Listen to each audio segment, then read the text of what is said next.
Hello everyone. Let us continue with the chapter Human Reproduction Part 2. So what is the main primary sex organ you have studied? Testis. So testis not only helps in the production of gametes, it also helps in the secretion of sex hormones. I hope you understand. It also helps in the secretion of sex hormones. Okay, it also helps in the production of gametes. Now it's very clear. I told you this is a testis structure, and inside seminiferous tubules are present. These tubules, it is composed of male germ cells, which is otherwise called as spermatogonia, which helps in the production of sperms. And there are other cells called as Sertoli cells, which is otherwise called as nurse cell, which helps in the nourishment of male germ cell. And the next one is outside the seminiferous tubules, the spaces are called as interstitial spaces, where it helps in the production of interstitial cells, or the other name given for this interstitial cell is Leydig cell, which helps in the production of sex hormone called as androgen. Can you understand? So how is this androgen produced? How it gets initiated? Okay. Now this testis, normally male is testis and female is ovary. This testis and ovary, they are called as gonads.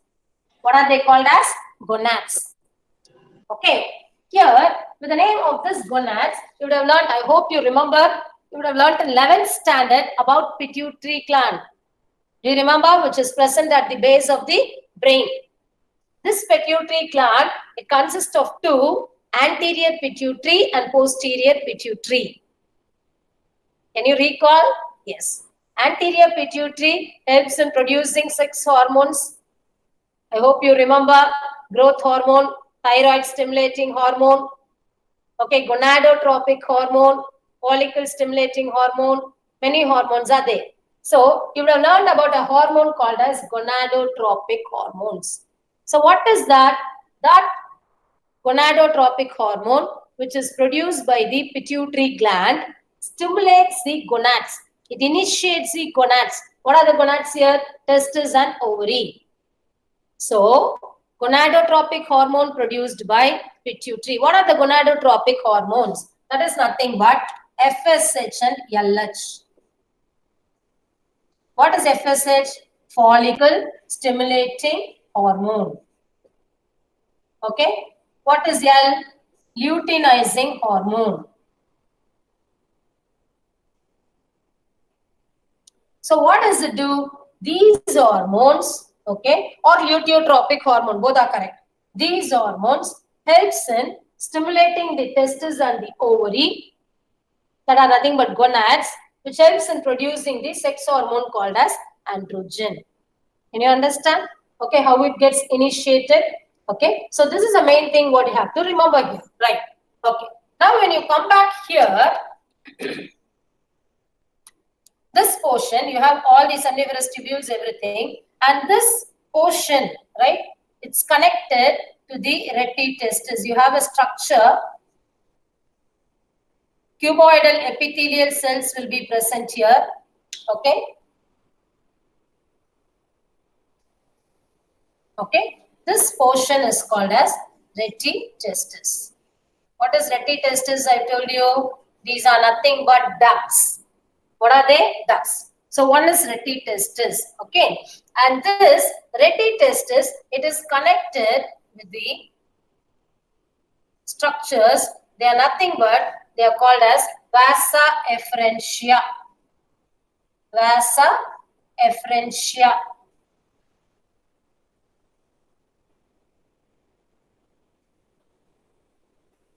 Can you understand here? And this vasa efferentia, okay, it is being connected, a structure to be like this. Okay, it is called as epididymis. What do you call it as? Epididymis. Look at the spelling. E-P-I-D-I-D-Y-M-I-S. Epididymis. Okay, and when you just look at the epididymis, you have a tube-like structures here. Okay, and this portion, you call it as body of epididymis. What do you call it as? Body of epididymis. Okay, and this portion, The coiled tube-like structure, you call it as duct of epididymis. Okay. And then towards the last, this portion, this ending portion, you call it as chorda epididymis.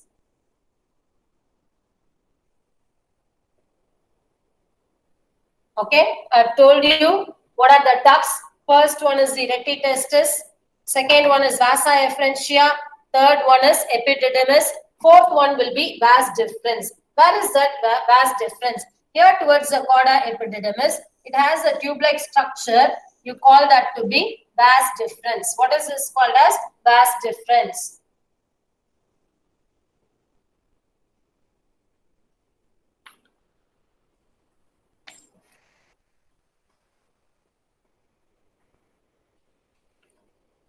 I hope it's clear now. So this is the structure of the testis. Okay. So here, this portion, it is connected to the pathway. What is that pathway? Testis, retitestis, and then vasa efferentia, and then this whole structure, you call it as epididymis. What is this epididymis? Consists of the structure, the body. This is the body part, and then towards the end you have a chorda epididymis where it is linked to the vas deferens. Okay, and this coil tube, you call that to be duct of epididymis. Now, what is the main important function of this epididymis? Storehouse of sperms. You call that to be storehouse of sperms. It stores sperms temporarily. Okay. Now what happens? I told you the seminiferous tubules, it consists of male germ cells which helps in the production of sperms. So what happens? That sperms are being carried by the retitestis and then vasa efferentia and then epididymis. It is being stored for a while and then it moves on through this vas deferens. Vas deferens is nothing but the sperm duct. What is vas deferens? Sperm duct. Okay, I told you this is present below the abdomen. So this vas deferens, it is being connected to the structure, abdominal structure. Can you understand? To the ejaculatory duct, so that the sperms will be released to the urethra. Okay. Now,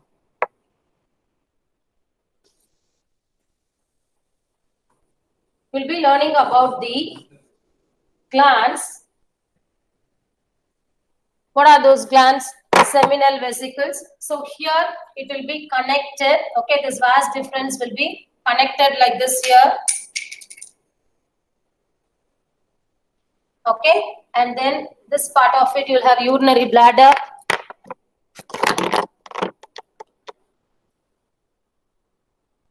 Like this.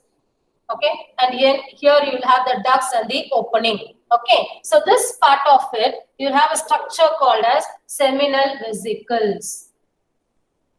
Pair of seminal vesicles. So what does this gland represents? What is the function of this gland?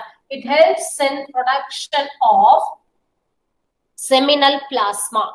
It helps in the production of seminal plasma. Okay, all the three seminal vesicles.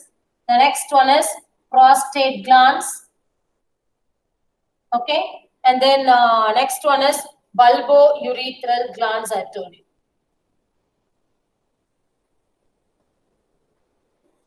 These are the glands which are responsible. For what it is responsible? What is the function of these glands? They help in producing seminal plasma. Seminal plasma, that is nothing but a nutritive fluid which carries these sperms.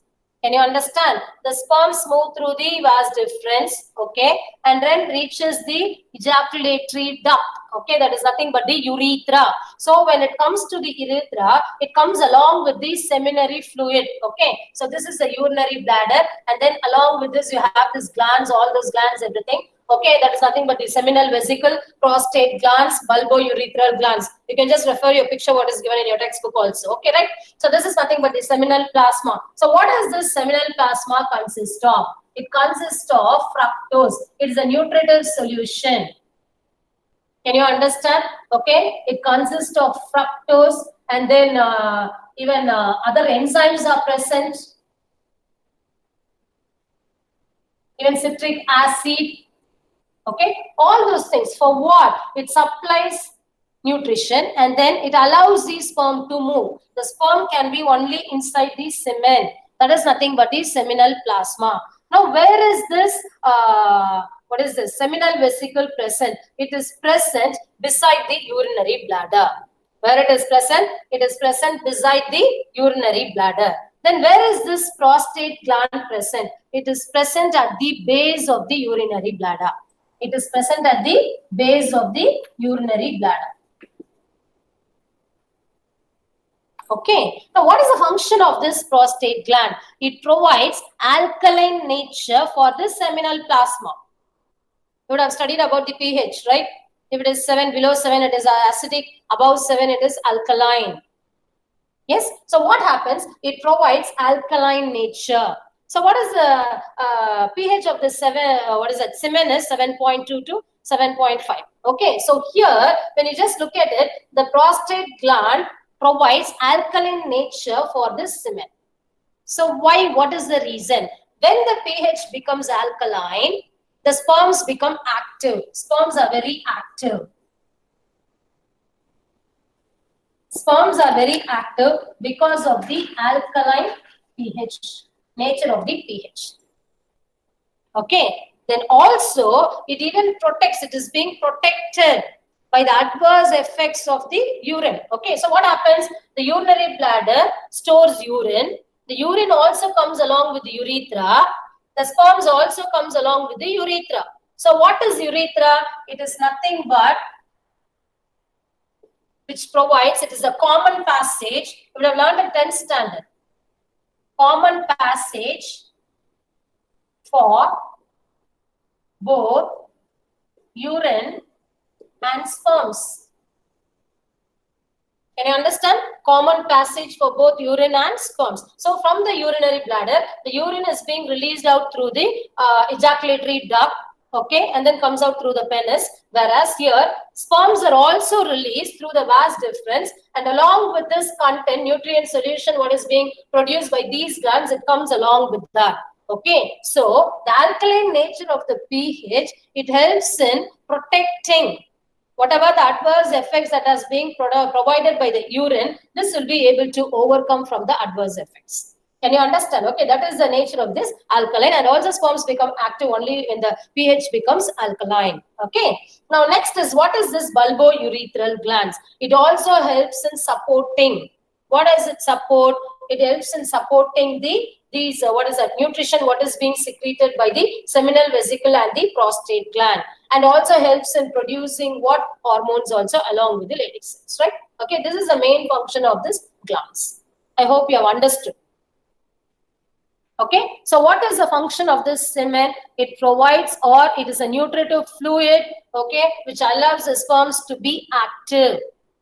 So through the vas deferens it comes out, and through the urethra it is being released. Okay, so this when the copulation, during copulation, when the sperms are being released, it is about 200 to 300 millions of sperms are being released. Semen, then what is the semen? It will be normally 5 ml of semen. So 5 ml of semen contains 200 to 300 millions of sperms. So 200 to 300 millions of sperms are being released at one ejaculation. Okay, right? So this is the main importance of this male reproductive system. If you like this video, share and subscribe my YouTube channel and follow me on Facebook and Instagram. Thank you.